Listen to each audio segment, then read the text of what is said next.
गाड़ी की आवाज, 108 की आवाज,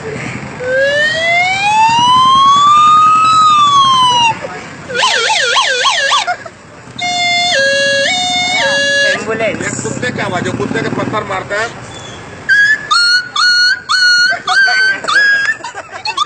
ये है पापा की आवाज। पापा का बोला पापा। ए पापा, आवो, आवो, पापा आवो। जब पापा बीच रास्ता पे गाड़ी रोक के घर पे जाते तो बेटा क्या बोलता मम्मी से?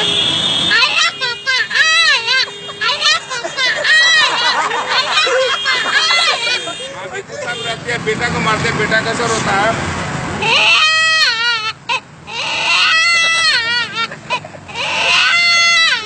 बेटा को रोते समय पापा चले जाते हैं, बेटा रोना बंद करता, पापा को किस तरह बताता है?